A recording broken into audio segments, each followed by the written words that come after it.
What is going on, everybody?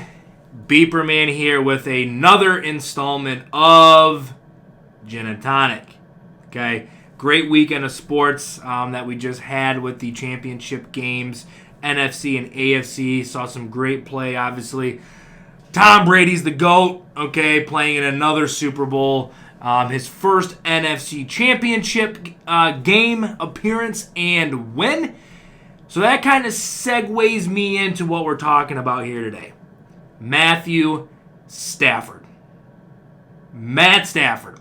Listen, this is going to be one of the more fun gin and tonics I have because I can finally let emotions out and get it all out there.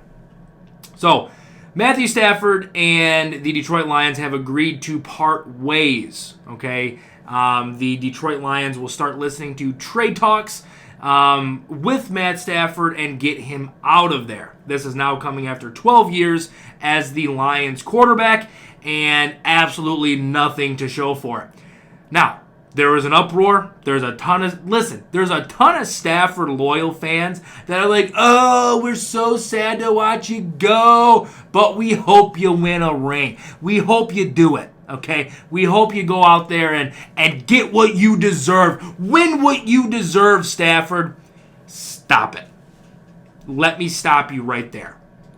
Get that idea out of your head that he somehow deserves to win a Super Bowl. That he deserves to be on a team that's ready to win right now. When he has done nothing in 12 years, in over a decade in Detroit, but eat up money, eat up contract space, and have nothing to show for it. That's the guy who you want to go out there after he's been the only constant in Detroit for 12 years. That's the guy who you want to go out there and, oh, he deserves a Super. Stop. He doesn't deserve anything. He hasn't earned the right to win a damn thing, okay? So stop. That's issue number one. Issue number two. You Stafford fans, you Lions fans, we already know you're a little bit delusional, right? We know that. We've already figured that out. You got to have a screw loose or two upstairs to root for the guys in Honolulu blue, okay? Now, my second issue with this whole thing, stop acting like you're going to get the world for Matt Stafford. I've heard people say that they want to get 2 first-round picks for him. For Matt Stafford? For a quarterback over the age of 30 who's got back issues, who's been injured more than he's played the last few years, that's a guy who you want to go out there and get 2 first-round picks for? Stop! If I'm a Lions fan, If I'm somehow still rooting for these clowns, for these idiots, I am applauding Dan Campbell. I am applauding Brad Holmes. I'm going to throw them a parade. Detroit's never going to win a Super Bowl, so we'll never have a Super Bowl parade, but I'm going to throw them a parade. Because this wasn't Matt Stafford's decision. It wasn't. It was not. And you know what? Even Sheila, I'll throw you a parade too, Sheila. Because it was obvious from inside sources that if the Lions would have hired Darryl Blevins, Bevel, whatever the dude's name is, the OC for the Lions, they would have hired him. Matt Stafford, I would have stayed. I would have rode it out. But Sheila said, absolutely not. We're done catering to you.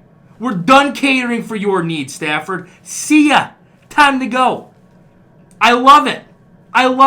At a certain point, the fan base in Detroit has to hold their franchise accountable. And I'm still not seeing it. It's alarming. The amount of thank you Stafford posts that I'm seeing makes me sick to think. What are you thanking him for? Go ahead. I'll pause. Take a break. Put a timer. Put a little 10-second timer. I mean, what are you thankful for? For a guy who went out there and ate contract money, one of the biggest at the time contracts the quarterbacks ever had, the biggest contract quarterbacks ever had, a guy that goes out there and essentially forces a guy like Megatron to retire because he doesn't throw him open, he gets him destroyed almost every other throw. I mean, what are we doing? What are you thanking this guy for? I don't understand. I'm glad they're parting ways. To me, it's about 5 years too late. After about year 7, I'm saying, yeah, this isn't going to work. And here's another thing. All you people out there that are saying, it's not Stafford, it's the team, it's the rest of the org. Stop. It is Stafford. It 1,000% is Stafford. There's a reason why he's never going to be in the conversation of the guys like Aaron Rodgers. Boom. Tom Brady. Boom. Ben Roethlisberger. Boom. Okay? There's a reason why he will never be in that category. Drew Brees. Boom. There's a reason. Because when it comes down to it, when it comes down to having to make a game-winning play, a game-altering play, a game-winning drive, he's not going to do it. Now, listen, you're going to say 31 comebacks. He's the comeback kid. Stop. Would you rather have 6 Super Bowls or 31 comebacks? If you say 31 comebacks, you should probably go seek medical attention because something's wrong with you. Okay? Something's very, very wrong with you. He's been on teams that had top 5 defenses. He's been on teams that had top 10 defenses. He's been on teams with guys like Megatron, one of the greatest receivers ever do. He's been on teams with guys like Anquan Bolden, going to go down as one of the best slot receivers. Maybe not top 10, top 15, top 20 slot receiver of all time to play. We've given him every single tight end in the entire freaking universe that the guy wanted. We drafted offensive line. I mean, we did everything for the guy. We took running backs. GMs at the time listened to his suggestions. And what has it brought you? Absolutely nothing. So Dan Campbell, Brad Holmes, I applaud you guys. I applaud you for making the right decision and getting him out of there. Start fresh. Because to me, there's no job in the world that you could go to and underperform for 12 years and keep your job. There's not. Name me one. I know I couldn't. If that happened at my job, I'd be gone. But for some reason, Detroit kept giving Stafford a pass. Oh, he's tougher than nails. I don't care. I don't care how tough the kid is. I don't care how much heart and grit the kid's got. If 12 years, we go to the playoffs 3 times in 12 years and can't win a playoff game, sweet. At least he's tough. At least he can get hit by a Mack truck. Come on. You people out there that even want to try to put him in the same category as Brady, Brees, Roethlisberger, Rodgers, stop. Just stop.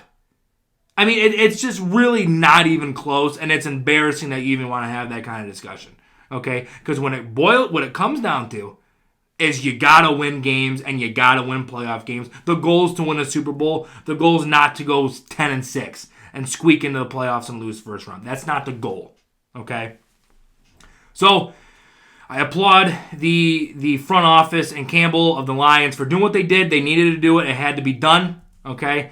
Thank you so much, guys, for tuning in. I know I got a little fired up there, got a little emotional, but listen, it had to be done, okay? Tune into the new podcast that dropped today. A lot of good stuff on there. Check our Twitters. You know, we've been heavy on Twitter lately. Thank you guys so much for the support and the love. We're thankful for each and every one of you guys. Bink will be dropping one on Thursday.